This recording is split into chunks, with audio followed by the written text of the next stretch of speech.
ಒಂದು ಅಸ್ಮಿತೆ, ಒಂದು ಅಭಿಮಾನವನ್ನು ಮೂಡಿಸಿದಂಥ ಪಂಚಮಸಾಲಿ ಸಮಾಜದ ಪ್ರಥಮ ಜಗದ್ಗುರುಗಳಾದ ಪೂಜ್ಯ ಕೂಡಲ ಸಂಗಮ ಅಪ್ಪಗಳ ಚರಣಾರವಿಂದಗಳಲ್ಲಿ ನನ್ನ ಸಹಸ್ರಾರು ಪ್ರಣಾಮಗಳು. ಇಲ್ಲೆಲ್ಲರೂ ದೊಡ್ಡವರು ಬಂದ, ಯಾರ ಹೆಸರು ಹೇಳೋದಿಲ್ಲ, ಯಾಕೆ ನಾವೆಲ್ಲರೂ ವಕೀಲರ ಪಾರ್ಲಿಮೆಂಟ್ ಮೆಂಬರು ಬಂದಂತಾನೆ ಅವರು ನಾವು ಒಂದೇ ಜಾತಿ, ವಕೀಲರ ಜಾತಿ. ಸೊ ಎಲ್ಲ ನನ್ನ ವಕೀಲ ಬಾಂಧವರಲ್ಲಿ, ನನ್ನ ವಕೀಲ ಅಕ್ಕ ತಂಗಿಯರಲ್ಲಿ ಅನಂತ ಶರಣು ಸಹ. ನಾನು ಪಂಚಾಯತಿಗೂ ಆರಿಸಿ ಬಂದಿಲ್ಲ ಇನ್ನೊಂದಲ್ಲ, ನಾ ಯಾವ ದೊಡ್ಡ ಮನುಷ್ಯನೂ ಅಲ್ಲ. ಬೆಳಗಾವಿ ಜಿಲ್ಲೆ ಭಾಳ ಅಂದ್ರೆ ಧಾರವಾಡದೊಳಗೆ ನನ್ನ ಪರಿಚಯ ಅದ. ಆ ಹಿನ್ನೆಲೆಯೊಳಗೆ ಎರಡು ಮಾತಿನಾಗ ನಾನು ಪರಿಚಯ ಮಾಡ್ಕೊಳಿಕ್ಕೆ ನಾನು ಬಯಸ್ತೇನೆ. ಯಾಕೆ 80 ವರ್ಷದ ಈ ಮುದುಕನ ಇಲ್ಯಾಕೆ ನಾನು ನಿಲ್ಲಿಸಲು ಅಂತ ಯಾರೇ ಪಾಪ ಸಣ್ಣವ್ರು ವಿಚಾರ ಮಾಡ್ಬೋದು. ನಾನು ಅಥಣಿಯಿಂದ ಬಂದಂಥ BN ಪಾಟೀಲ್ ಅಂತ ವಕೀಲ್, 72ನೇ ವರ್ಷದ ಲಾ ಗ್ರ್ಯಾಜುಯೇಟ್. ತಮಗೆ ಗೊತ್ತಿರ್ಬೋದು, ಸಿಡೇಟ್ನವರ ಜಡ್ಜ್ ಆಗಿ ಹೋದ್ರು, ಅವರು ನಾನು ಕ್ಲಾಸ್ಮೇಟ್. ಸುಮಾರು 15ರಿಂದ 20 ವರ್ಷ ವಕೀಲಿಕೆ ಮಾಡಿದ ನಂತರ ಇಲ್ಲಿ ವಿಜಯಪುರ ಜಿಲ್ಲೆಯಿಂದ ಭಾಳ ಜನ ಬಂದಾರೆ. ಅದಕ್ಕೆ ನನಗೆ ಹೇಳ್ಬೇಕಾಗಿದೆ, ಇಳಕಲ್ ಅಪ್ಪಗಳು ಗದಗಿನ ತೋಂಟದಾರರು ನನ್ನ ಜೀವನದಲ್ಲಿ ಒಂದು ಮಹತ್ತರವಾದಂಥ ಬದಲಾವಣೆಯನ್ನು ತಂದರು. ಅವರು ಹೇಳಿದರು, ನಿಮ್ಮ ತಾಲೂಕಿನಲ್ಲಿ ದೇವದಾಸಿ ಪರಂಪರೆ ಭಾಳ ಅದ, ಆ ಹಿನ್ನೆಲೆ ವಕೀಲಿಗೆ ಬೇಡಪ್ಪ, ನಿನ್ನ ಜೀವನಕ್ಕೆ ಉಪಜೀವನಕ್ಕೆ ಆಗುವಷ್ಟೆಲ್ಲ ಕೊಟ್ಟಾನ ಭಗವಂತ, ನೀ ಈ ದೇವದಾಸಿ ಮತ್ತು ಅವರ ಮಕ್ಕಳಿಗಾಗಿ ಕೆಲಸ ಮಾಡು. ಸೊ 1985ರಿಂದ ಹಿಂದಿನವರೆಗೆ ನಾನು ದೇವದಾಸಿ ಮಕ್ಕಳು ಮತ್ತು ತಾಯಂದಿರಿಗಾಗಿ ಕೆಲಸ ಮಾಡ್ತೇನೆ. ಅದಕ್ಕೆ ನನಗೆ ಭಾಳ ಹಾಸ್ಯ ರೂಪದಾಗ ನಮ್ಮ ರಾಜಕಾರಣಿಗಳು ಸುಳ್ಳ್ಯಾರ ವಕೀಲ ಅಂತ ಕರೀತಾರೆ. ನಾನು I feel proud of that. ಯಾಕೆ ಅಂಥ ತಾಯಂದಿರಿಗೆ ತಂದೆಯಾಗುವಂಥ, ಅಂಥ ಮಕ್ಕಳಿಗೆ ತಂದೆಯಾಗುವಂಥ ಸೌಭಾಗ್ಯ ನನಗೆ ಅಪ್ಪಗಳು, ಸಿದ್ದೇಶ್ವರ ಅಪ್ಪಗಳು, ಸುತ್ತೂರು ಜಗತ್ತುಗಳು ಕಲ್ಪಿಸಿಕೊಟ್ಟರು. ಈ ಒಂದು ಹಿನ್ನೆಲೆಯೊಳಗೆ ಪೂಜ್ಯ ಅಪ್ಪಗಳ ಆಶೀರ್ವಾದದಿಂದ ಇವತ್ತು ನಾನು ಪ್ರಾಸ್ತಾವಿಕವಾಗಿ ಒಂದು 5-10 ನಿಮಿಷ ಮಾತ್ರದಲ್ಲಿ ನಾನು ಮಾತಾಡ್ತೀನಿ. ಲಾ ಪಾಯಿಂಟ್ಸ್ ಬಗ್ಗೆ ಮಾತಾಡಲಿಕ್ಕೆ ನಮ್ಮ ಹಿರಿಯ ವಕೀಲರು ಪಾಟೀಲರದೆಲ್ಲ ಅದಾರೆ. ಶರಣ ಆದಯ್ಯನವರು ಒಂದು ವಚನ ಹೇಳ್ತಾರೆ, ತನುವಿನಲ್ಲಿ ನಿರ್ಮೋಹ, ಮನದಲ್ಲಿ ನಿರಹಂಕಾರ, ಪ್ರಾಣದಲ್ಲಿ ನಿರ್ಭಯ, ಚಿತ್ತದಲ್ಲಿ ನಿರಪೇಕ್ಷೆ, ವಿಷಯಗಳಲ್ಲಿ ಉದಾಸೀನ, ಭಾವದಲ್ಲಿ ದಿಗಂಬರ, ಜ್ಞಾನದಲ್ಲಿ ಪರಮಾನಂದ ವೆಡೆಗೊಂಡ ಬಳಿಕ ಕೂಡಲ ಸಂಗಮ. ಇದನ್ನು ಮುಂದಿನ ನಾ ಜೋಡ್ತೀನಿ. ಜ್ಞಾನದಲ್ಲಿ ಪರಮಾನಂದ ನಡೆಗಂಡ ಬಳಿಕ ಕೂಡಲ ಸಂಗಮದ ಜಯ ಮೃತ್ಯುಂಜಯನಲ್ಲದೆ ಬೇರಿಲ್ಲ ಕಾಡಿರೋ. ಈ ಶರಣ ಆದಯ್ಯನವರ ವಚನವನ್ನು ಕೂಡಲ ಸಂಗಮ ಜಗತ್ತುಗಳೊಳಗೆ ನಾ ಯಾಕೆ ಹೋಲಿಸಿನಂದ್ರೆ ಭಾಳ ಸ್ಪಷ್ಟವಾಗಿ ಹೇಳ್ತಾರೆ, ನಾವು ವಕೀಲರು ನಾವು ಯಾರನ್ನೂ ವರ್ಣನೆ ಮಾಡೋ ಜಾತಿ ಅಲ್ಲ. ನಾವು ಭಾಳ ಫಸ್ಟ್ ಕ್ಲಾಸ್ದೊಳಗೆ ರ್ಯಾಂಕ್ ಹಚ್ಚಿದವ್ರನ್ನ ಅಟ್ಟ ವರ್ಣನೆ ಮಾಡಿದ್ರು. ನಮ್ಮ ಎಲ್ಲ ಗುರುಗಳ ಒಳಗೆ ಸಮಾಜದ ಸಲುವಾಗಿ ಸದಾವಕಾಲ ಬಿಡಿದಂಥ ಹೃದಯ ಯಾವುದಾದ್ರೂ ಇದ್ರೆ ಅದು ಕೂಡಲ ಸಂಗಮ ಪೂಜ್ಯರು. ಅವರದು ನಡೆತಪ್ಪದ ನುಡಿ, ಅವ್ರು ಏನು ಮಾತಾಡ್ಯಾರ ಅದರಂಗ ನಡ್ಕೊಂಡ. ಶಶಿಕಾಂತ್ ನಾಯಕರು ನಮ್ಮ ಅಣ್ಣವರು ಕೂಡಿ ನನ್ನೆಲ್ಲರ ಆ ಪೀಠಕ್ಕೆ ಮಾಡಿದ್ರೆ ನಾವು 5 ಸ್ಟಾರ್ ಹೋಟೆಲ್ದಂಥ ಮಠ ಕಟ್ಕೊಂಡು ಭಾಳ ಆರಾಮಿರ್ತಿದ್ರ. ಮುಂದಿದ್ದೆಲ್ಲ ಹೇಳಂಗಿಲ್ಲ, ಈಗಿಂದೆಲ್ಲ ನೋಡಿರಿ ನೀವೆಲ್ಲ. ಆದ್ರೆ ಸುಮಾರು 20-25 ವರ್ಷಗಳಲ್ಲಿ ಸ್ವಂತ ಒಂದು ಇರ್ಲಿಕ್ಕೆ ಒಂದು ಮಠವನ್ನೂ ಕಟ್ಟಿಕೊಳ್ಳ, ಅಂದಿನಿಂದ ಇಂದಿನವರೆಗೆ ಅಖಂಡವಾಗಿ ಈ ಸಮಾಜದ ಸಲುವಾಗಿ ಓಡಾಡಿದಂಥ ಕೀರ್ತಿಗೆ ಯಾರಾದರೂ ಪಾತ್ರ ಆಗ್ತಿದ್ರೆ ಅದರ ಪೂಜ್ಯರು ಮಾತ್ರ ಅಂತ ಹೇಳಿ ಸಮಾಜದ ಮಕ್ಕಳಿಗಾಗಿ ಸರ್ವ ಸುಖಭೋಗಗಳನ್ನು ತ್ಯಾಗ ಮಾಡಿದ ನಿಜ ಜಂಗಮ ಮೂರ್ತಿ ನಮ್ಮ ಪೂಜ್ಯರು. ನಾವು ಬಹಳ ಜನರಿಗೆ ಜಂಗಮರು ಅಂತ ಶಬ್ದ ಉಪಯೋಗ ಮಾಡಿ, ನಿಜ ಜಂಗಮ ಯಾರಂದ್ರೆ, ಜಂಗಮ ಅಂದ್ರೆ ಸಮಾಜದ ಸಲುವಾಗಿ ಹಗಲಿರುಳು ಯಾರು ಅವರು ನಿಜವಾದ ಜಂಗಮರು. ಜಗತ್ತಿಗೆ ನ್ಯಾಯಯುತವಾದ ನಿರ್ದಿಷ್ಟ ದಾರಿ ತೋರಬಲ್ಲ ನ್ಯಾಯವಾದಿಗಳ ತಂಡದ ಒಂದಿಗೆ ಶತಮಾನಗಳಿಂದ ಅವಕಾಶ ವಂಚಿತ ಸಮಾಜದ ಮಕ್ಕಳಿಗೆ ನ್ಯಾಯಯುತ ಅವಕಾಶ ದೊರಕಿಸಲು ಜೈತ ಯಾತ್ರೆ ಕೈಗೊಂಡ ಈ ದಿನ ವಕೀಲರ ಪಾಲಿಗೆ ಐತಿಹಾಸಿಕ ದಿನ. ನ್ಯಾಯವಾದಿಗಳ ಪಾಲಿಗೆ ಇದು ಅತ್ಯಂತ ಪ್ರತಿಷ್ಠೆಯ ದಿನವೂ ಕೂಡ. ಪೂಜ್ಯರ ಕಾರ್ಯದ ವ್ಯಾಪ್ತಿ ಹೆಂಗದ ಅಲ್ಲಿಗೆ ಒಂದು ಸಣ್ಣ ಕಥೆ ಹೇಳ್ತಾರೆ. ಯಾಕೆ ಇನ್ನು ಮುಂದೆ ಎಲ್ಲರೂ ಲಾವ್ ಪಾಯಿಂಟ್ ಮಾತಾಡ್ತಾರೆ, ನಿಮ್ಗೆ ಎಂಜಾಯ್ ಮಾಡಕ್ಕೆ ಆಗಿಲ್ಲ. ಜಪಾನದೊಳಗೆ ಒಬ್ಬರು ವಕೀಲರು ಇದ್ರು ಸರ್. ಜಪಾನದೊಳಗೆ ಒಂದು ಬರಗಾಲ ಬಿದ್ದಾಗ ಬಹಳ ದೊಡ್ಡ ರೈತರು ತಮ್ಮ ಮನೆಯೊಳಗಿದ್ದಂಥ ಎಲ್ಲ ಕಾಳ ಕಡಿ ಹಂಚಿಬಿಟ್ಟ ಜಪಾನದ ರೈತ. ಕಡೆಗೆ ಒಂದು ನಾವು ಹಳ್ಳಿ ಊರಾಗ ಇದು ಮಾಡಿರ್ತೀವಲ್ರಿ, ಕಾಳು ಹಾಕ್ಲಿಕ್ಕೆ ಹಾಗೆ ಅಂತ ಒಂದು ದೊಡ್ಡ ಹಗೆದೊಳಗೆ ಸಾವಿರಾರು ಚೀಲ ಕಾಳು ಇಟ್ಟು ಅದ್ರ ಮೇಲೆ ಹಾಸಿಗೆ ಹಚ್ಕೊಂಡು ಮಕ್ಕೊಂಡ್ಬಿಟ್ಟ. ಇಡೀ ಜಪಾನದೊಳಗೆ ಊಟಕ್ಕೆ ಸಹಿತ ತ್ರಾಸಿತ್ತು. Entire population was destroyed in that habit. ಅದು ಮುಗಿದ ಬಳಕೆ ಈ ಮುದುಕು ಅಲ್ಲೇ ಬಿದ್ದು ಉಪವಾಸ ಹತ್ತಿದ್ದ. ನಂತರ ಮುಂದಿನ ಜನಾಂಗ ಬಂದು ಅವನು ಎತ್ತಿ ನೋಡ್ತಾರೋ ಕೆಳಗೆ ಒಂದು ಲೆಟರ್ ಇತ್ತು. ನನಗೆ ಗೊತ್ತಿತ್ತು, ನನ್ನ ಇಡೀ ದೇಶದ ಜನ ಸತ್ತು ಹೋಗ್ತಾರೆ ಇದರ, ನನಗೂ ಈ ನೋವಿನಿಂದಲೇ ಹೋಗ್ಬೇಕಾಗುವಂತ ಕಾಲು ಬರಬಹುದು. ಅಂತ ಕಾಲ ಬಂದರೂ ಮುಂದಿನ ಜನಾಂಗಕ್ಕೆ ಬದುಕಲಿಕ್ಕೆ ದಾರಿ ಇರಲಿ ಅಂತ ಹೇಳಿ ನಾ ತಿನ್ನುವಂತ ಕಾಲ ರಕ್ಷಿಸಿಟ್ಟಿನಿ, ಇವತ್ತಿನ ಬೀಜ ಬಿದ್ದು ನೀವು ಬದುಕಲಿ ಅನ್ನುವಂಥ ಮಾತು ಆ ಪತ್ರದೊಳಗೆ. ನನಗನ್ನಿಸ್ತತಿ ಅಪಗಳು ಮಾಡೋ ಕೆಲಸ ಆ ಜಪಾನದ ಆ ರೈತನ ಕೆಲಸಕ್ಕೆ ಒಂದು ಸಾಮ್ಯವಾದಂಥ ಕೆಲಸ ಅನ್ನುವಂಥ ಮಾತನ್ನ ಇಲ್ಲಿ ಹೇಳಿಕ್ಕೆ ನಾನು ಬಯಸಿದ್ದೇನೆ. ಕಾಲ ಇವತ್ತು ಬಹಳ ಬದಲಾಗಿದೆ ಸರ್. ನ್ಯಾಯವಾದಿಗಳು ಸಮಾಜಕ್ಕೆ ನ್ಯಾಯ ದೊರಕಿಸಲು ನಾಡಿನ ಮೂಲೆ ಮೂಲೆಗಳಿಂದ ಇಲ್ಲಿ ಸಮ್ಮಿಲಿತಗೊಂಡಿದ್ದಾರೆ. 10 ಬೆರಳ ಸಮ ಇಲ್ಲ. ಯಾಕಂದ್ರೆ ನೀವೆಲ್ಲರೂ ಕೂಡಿ ಬರುವ ಮುಂದೆ ಹೊರಗೆ ನಿಂತು 8 ಮಂದಿ ಏನು ಮಾತಾಡ್ಯಾರ ನಿಮ್ಮ ಕಿವಿಗೆ ಬಿದ್ದಿಲ್ಲ. ನಾವು ಮುದುಕರು ಸ್ವಕಾಶ ಬರ್ತೀವ್ರಿ, ನಮ್ಮ ಕಿವಿಗೆ ಎಲ್ಲ ಬರ್ತಾರೆ. ಏನಿವ್ರು ಹೋಗಿ ಏನು ಮಾಡ್ತಾರೆ? ಸಮಾಜ ಅಂದ್ರೆ ಹಿಂಗನೇ. ನಿಮ್ಗೆ ಗೊತ್ತದೆ, 10 ಬೆರಳು ಕೂಡಿದ್ರೆ ಇದೊಂದು ಗಟ್ಟಿ ಆಗ್ತದೆ. 10 ಬೆರಳು ಕೂಡ್ಲಿಲ್ಲ ಅಂದ್ರೆ ಇದು ಬೇರೆ ಆಗ್ತದೆ. ಇದು ಹೆಂಗಿರ್ತದೆ ಅಲ್ಲಿ ಒಂದು ಸಣ್ಣ ಸಾಕ್ಷಿ. ಇದು ಹೆಬ್ಬೆರಳು ಸಮಾಜದ ಮುಖಂಡ, 2ನೇ ಬೆರಳು ಸಮಾಜಕ್ಕೆ ದಾರಿ ತೋರುವಂಥ ವ್ಯಕ್ತಿ, 3ನೇ ಬೆರಳು ಸಮಾಜದೊಳಗೆ ಎತ್ತರಕ್ಕಿರುವಂಥ ವ್ಯಕ್ತಿ, 4ನೇದವರು ನಮ್ಮಂಥವ್ರು ಆ ಕಡೆ ಬಂದ್ರೆ ಆ ಕಡೆ ಹೋಗೋದು, ಈ ಕಡೆ ಬಂದ್ರೆ ಈಚೆ ಕಡೆ ಬರೋದು, 5ನೇ ಬೆರಳು ಕಟ್ಟಿ ಮೇಲೆ ಕೂತು ಮಾತಾಡೋರು. ನೀವು ಬರೋ ಮುಂದೆ ಮಾತಾಡ್ತಿದ್ರೆ ಅಂದ್ರೆ ಅವರು. ಆದ್ರೆ ಯಾವ ಹೊತ್ತಾಗ ಪಂಚಮಸಾಲಿ ಸಮಾಜದ ಮುಖಂಡರು, ಪಂಚಮಸಾಲಿ ಸಮಾಜದ ದಿಕ್ಕು ತೋರಿಸುವಂತ ಗುರುಗಳು, ಪಂಚಮಸಾಲಿ ಸಮಾಜದ ವಕೀಲರು ಎಲ್ಲರೂ ಒಂದಾಗಿಬಿಟ್ರು. ಇವರು ಹಗರ ಬಂದು ಕುಡ್ಕೊಂಡು ಬಿಟ್ಟಾರೆ. 4ನೇದವ್ರು ಕಟ್ಟಿ ಮೇಲೆ ಕೂತವ್ರು ಓಡಿ ಬಂದು ಬರ್ತಾರೆ. ಸೊ ಈಗ ಅಪ್ಪ ಅವರು ಒಂದು ಮಾತು ಹೇಳಿದ್ರು, ಈಗಾಗಲೇ ಒಂದು ಮೆಸೇಜ್ ನಮ್ಮ ಜಿಲ್ಲಾ ಅಧ್ಯಕ್ಷರ ಕಡೆ ಬಂದದ, ಅದು ಸತ್ಯವಾಗಲಿ ಅಂತ ನಾನು ಹಾರೈಸ್ತೇನೆ.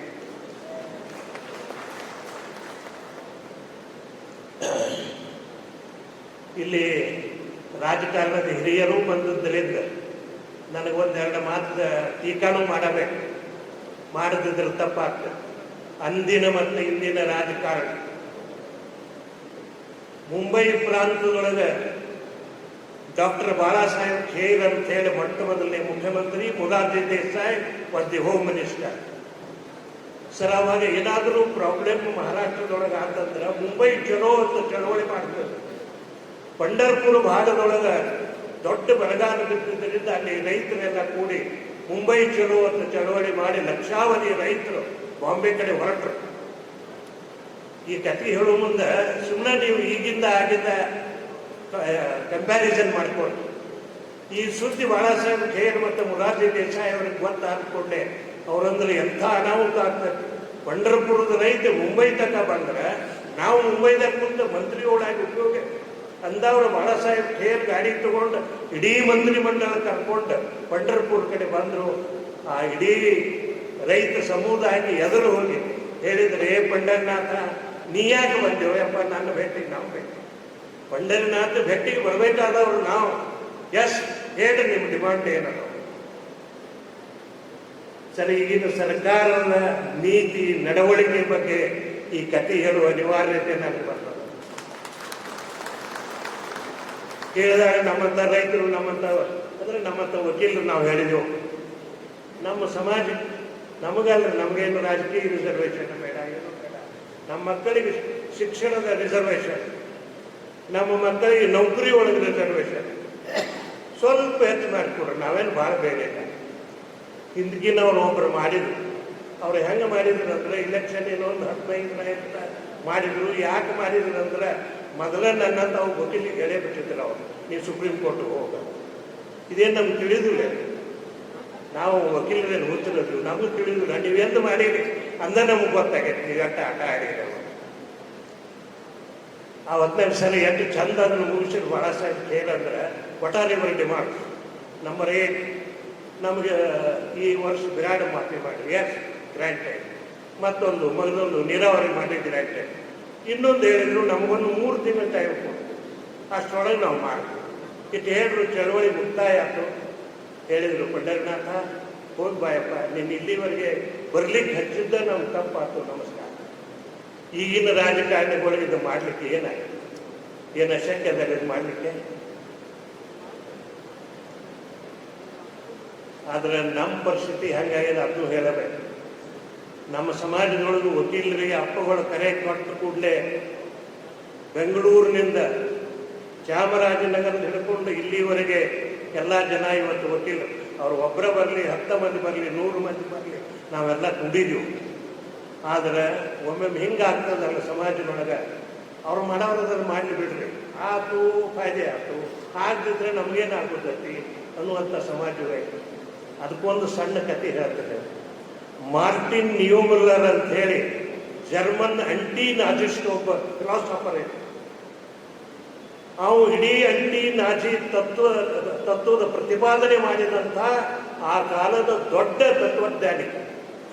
ಅವು ಸಹಿತ ಮಜಾ ಏನಾಗ್ತಂದ್ರೆ ಹಿಟ್ಲರ್ನ ರಾಜ್ಯ ಬಂದು ಮಾಡ ನಾಜಿಗಳನ್ನೆಲ್ಲ ಕೊಂದು ಯಾಕಂತ ಹಾಡೇ ಹಗಲ ಮಾಡ್ರ ಅದು. ಆ ಹೊತ್ತಾಗಿ ಇವು ಮಾರ್ಟಿನ್ ಏನಂತಂದ್ರೆ ನಾಯೇನು ನಾಜಿ ಅಲ್ಲ, ನಾಯಕಿದ್ರು ವಿಚಾರ ಮಾಡ್ತೀವಿ. ಈಗ ಭಾಳ ಮಂದಿ ನಾವು ಹಿಂಗೆ ಇರ್ತೀವ್ರಿ, ನಾಯೇನು ಪಂಚಮ ಸಾಡ್ಯಾರ, ನಾವ್ಯಾಕೆ ವಿಚಾರ ಮಾಡೋಣ, ಅವ್ರೇನೇ ಮಾಡ್ಕೋರ. ದೆನ್ ನಾಜಿ ಆದ ಕೂಡಲೇ ಕಮ್ಯುನಿಸ್ಟ್ರು ಬಂದ್ರೆ ಅವ್ರನ್ನ ಕೊನೆ ಮಾಡಕ್ಕೆ ಆ ಹೊತ್ನಾಗ ಇವು ಹಂಗಾಗಿ ನಾಯನ್ ಕಮ್ಯುನಿಸ್ಟ್ ಅಲ್ಲ, ನನಗೇನಾಗುತ್ತೆ. ದೆನ್ ಸೋಷಿಯಾಲಿಸ್ಟ್ ಬಂದರು, ಯೂನಿಯನಿಸ್ಟ್ ಬಂದರು. ಆ ಹೊತ್ನಾಗ ಪ್ರತಿ ಸಲ ಇವು ಹಿಂಗೆ ತಿಳ್ಕೊಂಡ ಅವ್ರನ್ನ ಕೊಡ್ಲಾಚಾರ, ನನಗೇನಾಗುತ್ತೈತಿ. ಕಟ್ಟ ಕಡಿಗೆ ಇಂಟೆಲೆಕ್ಚುವಲ್ ಯಾರು ಹೊಡೆರಿ ಅವ್ರು ನಾವು ಹಿಟ್ಲರ್ ಇವನು ಪಾಳೆ ಬಂತು. ಅವಾಗತ್ತ ನಾವು ನನ್ನ ಉಳಿಸೋಕ್ಕೆ ಯಾರೂ ಉಳಿದೇ ಇರಲಿಲ್ಲ. ನಮ್ಮ ಪರಿಸ್ಥಿತಿ ಇವತ್ತು ಹಿಂಗಾಗಿದೆ. ಯಾರು ನಮ್ಮನ್ನ ಇದು ಮಾಡ್ಬೇಕಂತಾರೆ, ಈಗ ನಮ್ಮನ್ನು ಉಳಿಸ್ಲಿಕ್ಕೆ ಯಾರೂ ಇಲ್ಲ ಅನ್ನುವಂಥ ಸಂದರ್ಭಕ್ಕೆ ಈ ಸ್ಥಿತಿಯೊಳಗೆ ನಾವು ಬಂದಾಗ ನಾವು ಈ ಹೋರಾಟವನ್ನು ಅತ್ಯಂತ ಕೆಚ್ಚದೆ ಇದು ಮಾಡಬೇಕಿಲ್ಲ.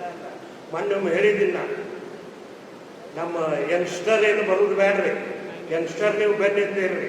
ನಾವೇನಾಗಿದ್ದೀವಿ 80ರ ಮ್ಯಾಲಿನವ್ರು, ನಾವೇನು ಹಿಂದಿಲ್ ನಾಳೆ ಹೋಗೋರದೀವು. ಈ ಕಾರಣಕ್ಕಾಗಿ ಹೋಗ್ತಿದ್ರೆ ಸುಮ್ಮನೆ 4 ದಿನ ಜೈಲಿ ಅಂತೀವಿ. ಅದಕ್ಕೆ ನಮ್ಮಂಥವ್ರು ಮುಂದೆ ಮಾಡ್ರಿ, ನಾವು ಜೀವ ಸಾಯಿಸ್ಕೊಟ್ಟಿದ್ದೀವಿ. ಯಾವ ಸಮಾಜದೊಳಗೆ ಹುಟ್ಟಿ ಯಾವ ಸಮಾಜದ ಅನ್ನವನ್ನು ತಿಂದ ಇವತ್ತು ಪ್ರತಿಷ್ಠೆಯ ಒಂದು ಸ್ಥಾನಕ್ಕೆ ನಾವು ವಕೀಲರಾಗಿ ಬಂದ ಬಳಕ ಆ ಸಮಾಜದ ಋಣ ತೀರಿಸುವಂಥ ಒಂದು ಸಣ್ಣ ಅಲ್ಪ ಬುದ್ಧಿನೂ ನಮಗೆ ಬರ್ತಿದ್ರೆ ಈ ಜೀವನ ವೃಥ ಅಂತ ನಾ ಹೇಳಕ್ಕೆ ಬರ್ತೇನೆ.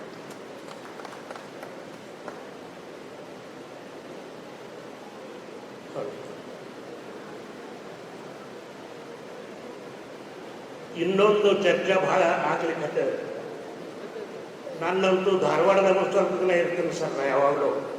ಯಾಕಂದ್ರೆ ನಾನು ಶಾಣ್ಯಾಗದು ನೀವು ಅವ್ನು ದೊಡ್ಡ ಮನುಷ್ಯ ಒಂದಿಟ್ಟು ಅಲ್ಲಿ ಹೋದ್ರೆ ನನಗೂ ಶಾಣ್ಯಾತಲ್ಲಿ ಬರ್ತೈತೆ ಅಂತ 20 ವರ್ಷ ಅಂತ ಪ್ರಯತ್ನ ಮಾಡಿ ಅದೇನೇನು ಪಕ್ಕ ಬಂದಿದ್ದು ಬಿಡ್ರಿ. ಆ ಮಾತು ಬೇರೆ. ಕೆಲವೊಬ್ರು ಏನಂತಾರೆ ಅಂದ್ರೆ ಲಿಂಗಾಯತರೆಲ್ಲ ನೀವೇನಿದು ಹೊಸ ಎಬ್ಸಿದ್ರಿ. ನನಗೆ ಭಾಳ ದೊಡ್ಡ ದೊಡ್ಡ ಸ್ವಾಮಿಗಳು ಕೇಳ್ಯಾರು, ನಮ್ಮ ಸಮಾಜದ ಭಾಳ ದೊಡ್ಡ ದೊಡ್ಡ ಇಂಟೆಲೆಕ್ಚುಯಲ್ಸು ಈ ಪ್ರಶ್ನೆ ಕೇಳ್ಯಾರ. ಇದು ಹೆಂಗೈತೆ ಅಂದ್ರೆ theory, it is just like A consciousness of A nation and A state. ಎಲ್ಲರೂ ವಕೀಲರು ಇರೋದ್ರಿಂದ ಅದನ್ನು ಇಂಗ್ಲೀಷ್ನಾಗ ಹೇಳ್ತೇನೆ ನಾನು. It is just like a consciousness of a nation and a state. It is a dual consciousness. It is a dual consciousness. I am a Lingayat, but at the same time I am proud to say that I M A Panchamasali. ಈ consciousness ನಾವು ಒಪ್ಪಿಕೊಳ್ಳಬೇಕು, ಇದು ಅನಿವಾರ್ಯತೆ. ನಾವು ಭಾಳ ಇಂಟಲೆಕ್ಚುಯಲ್ಸ್ ಕೂಡ ಅನೇಕ ಸಲ ಇದ್ರ ಬಗ್ಗೆ ಡಿಸ್ಕಷನ್ ಮಾಡಿದ್ವಿ, ಇನ್ಕ್ಲೂಡಿಂಗ್ ಕಲಬುರ್ಗಿ ಅವರು ಕೂಡ ಸಹಿತಪ್ಪ. ಆದರೆ ಇದು ನಡೆದು ಈ ಟೀಕಾಗಳನ್ನು ನಡೆಯುವಲ್ಲಿ ಭಾಳ ಮಂದಿ ಇದ್ರ ಟೀಕಾನ ಹೆಚ್ಚು ಮಾಡ್ತಾರೆ. ಯಾಕಂದ್ರೆ ಸುಮ್ಮನೆ ಬರ್ತದೆ, ಆರಾಮ್ ಕೂಡ ಸಂಗಮದಾಗ 10 ಎಕರೆ ಜಮೀನು ಕೊಡ್ತೀನಿ ಅಂದಿದ್ದಾರೆ, 10 ಲಕ್ಷ ರೂಪಾಯಿ ಕೊಡ್ತೀನಿ ಅಂದಿದ್ದಾರೆ ಅಂದವ್ರು ಹೋದ್ರು. ಅವ್ರು ಜೈಲಿನಾಗ ಅದಾರಿಗೆ ಅಂದವ್ರು, ಅವ್ರು ಏನೂ ಕೊಡಲಿಲ್ಲ. ಅವರು ಮಾತ್ರ ಸಮಾಜದ ಕಾರ್ಯ ಮಾಡೋದು ಬಿಡಲಿಲ್ಲ. ಇಂಥ ಜನರನ್ನು ಟೀಕೆ ಮಾಡುವಂಥ ಜನರ ಬಗ್ಗೆ ಒಂದು ಐತಿಹಾಸಿಕವಾದ ಒಂದು ಮಾತು ನೆನಪು ಮಾಡಲಿಕ್ಕೆ ಇಚ್ಛೆ ಮಾಡ್ತಾರೆ. ಪಾಕಿಸ್ತಾನ ಜೋಡಿ ವಾರ ಆದ ಟೈಮ್ನಾಗ 1965 ರೈಟ್ KM ಮುನ್ಷಿ ಅನ್ನುವಂಥ ಒಬ್ಬ ಶ್ರೇಷ್ಠ ತತ್ವಜ್ಞಾನಿ ಅವರು ಪತ್ರಿಕೆ ಒಳಗೆ ಒಂದು ಮಾತು ಬರೀತಾರೆ. ಅದನ್ನು ಕನ್ನಡ ಹೇಳಾಗಣ್ಣ ಅವ್ರು ಬರೆದದ್ದ ಶಬ್ದಗಳನ್ನೇ ರಿಪೀಟ್ ಮಾಡ್ತಾರೆ. Barking is the congenital attribute of certain species of beings. It is as much as exercise in folly and futility as spitting at the sun. Let them bark. The Lingayata Panchamasali Karwan will move on. ಯಾರು ಎಷ್ಟೇ ಹೋಗಲಿ ಈ ಲಿಂಗಾಯತ ಪಂಚಮಸಾಲಿ ರಥ ಇದು ಹಿಂಗ ಮುಂದೆ. As such, my dear advocate friends, let us move majestically like a lion and remain unruffled, unrivaled and unconquered. ಒಂದು ವಚನ ನಾವು ಇವತ್ತಿನಾಗ ನೆನಪಿಸಲೇಬೇಕು. ಯಾರ ಹಂಗಿನೂ ನಾವು ಒಳಗಾಗಿಲ್ಲ, ಕೆಟ್ಟ ತಿಳ್ಕೊಂಡು ಹೋಗೋಣ ಮಾಡಲಿಲ್ಲ, ಇದಕ್ಕೂ ನಾವು ಅಂದದ್ದು ಬೇಡ. ಯಾಕಂದ್ರೆ ನಾವು ಬಸವಣ್ಣನ ತತ್ವವನ್ನು ಅನುಸರಿಸಿದವರು, ಶರಣ ತತ್ವದ ಅಡಿಯಲ್ಲಿ ನಾವು ರೂಪುಗೊಂಡಂಥ ಜನ. ಅದಕ್ಕೆ ಬಾಪು ಲದ್ದೆಯ ಸೋಮ ಅನ್ನುವಂಥ ಒಬ್ಬ ಶರಣರು ಒಂದು ಮಾತು ಬರೀತಾರೆ ವಚನ. ಆವ ಕಾಯಕವಾದನು ಸ್ವಕಾಯಕವ ಮಾಡಿ ಗುರುಲಿಂಗ ಜಂಗಮದ ಮುಂದಿಟ್ಟು ಒಕ್ಕುದ ಹಾರೈಸಿ ಮಿಕ್ಕುದ ಕೈಕೊಂಡು ವ್ಯಾಧಿ ಬಂದರೆ ನೆರಳು ಬೇನೆ ಬಂದರೆ ಒರಲು ಜೀವ ಹೋದರೆ ಸಾಯಿ ಇದಕ್ಕೆ ಯಾರ ಹಂಗೇಕೆ, ಇದಕ್ಕೆ ಆ ದೇವರದಾದರೂ ಹಂಗೇಕೆ ಬಾಪು ಲದ್ದೆಯ ಸೋಮ ಅನ್ನುವಂಥ ಮಾತನ್ನ ಹೇಳಿದ್ರು ನಾವು. ಅದಕ್ಕೆ ಇವತ್ತು ಪೂಜ್ಯರು ಇಲ್ಲಿ ನೆರೆದಂಥ ವಕೀಲರ ಕಟ್ಟ ಕಡೆಯ ಏಮ್ ಏನು ಆಗ್ಬೇಕಂದ್ರೆ the foremost thing and our aim is to make individual human beings into living temples. ಯಾಕಂದ್ರೆ ಗುಡಿ ಶಿವಾಲಯ ಕಟ್ಟಿಸುವ ಉಳ್ಳವರು ನಾವಲ್ಲ ಪಂಚಮಸಾಲಿಯವರು. ಗುಡಿ ಕಟ್ಟುವಟ್ಟು ಶ್ರೀಮಂತರು ನಾವು ಸಮಾಜದವರಲ್ಲ. ನಾವು ಇದ್ದ ಜೀವಂತ ಜನರನ್ನೇ ಅವರನ್ನೇ ಶಿವಾಲಯವನ್ನಾಗಿ ಅವರನ್ನೇ ಗುಡಿಯನ್ನಾಗಿ ಮಾರ್ಪಡಿಸುವಂಥ ಸಮಾಜದ್ದು. And talking living temples and talking gods, it is possible. Certainly change will happen automatically and will remain our goal. My learned brothers, never assume that you are nothing and also never think that you are everything. But always think that you are something and you can achieve anything in life. We are the cosms to bring freedom to our Akhanda Bharat. ಇದನ್ನು ಯಾವತ್ತೂ ನೆನ್ಪಿಡ್ಬೇಕು. ಈ ದೇಶಕ್ಕೆ ಭಾರತಕ್ಕೆ ಸ್ವಾತಂತ್ರ್ಯ ಸಿಗಬೇಕಾದ್ರೆ ಯಾರಾದರೂ ಕಾರಣ ಇದ್ರೆ ಅದು ವಕೀಲರು ಮಾತ್ರ, ಅದು ವಕೀಲರು ಮಾತ್ರ. ಇಂಥ ಒಂದು ಶಕ್ತಿಯನ್ನು ಇಟ್ಕೊಂಡು ನಾವು ಯಾರಿಗೂ ಅನ್ಸಬೇಕಾಗಿಲ್ಲ. ಅತ್ಯಂತ ಯದಿಶಕ್ತಿಯು ನಮ್ಮ ಹಕ್ಕನ್ನು ನಾವು ಕಸಿದುಕೊಂಡು ಬರೋಣ. ನಾವು it is not possible to uplift, otherwise it is not possible to uplift our community. If this fraternity of lawyers stand as a demagogue of this suppressed and oppressed community, our aim is not far away. Let us create a protected future to our next generation. Thank you. North First, ಉತ್ತರ ಕರ್ನಾಟಕದ ಆವಾಜ್.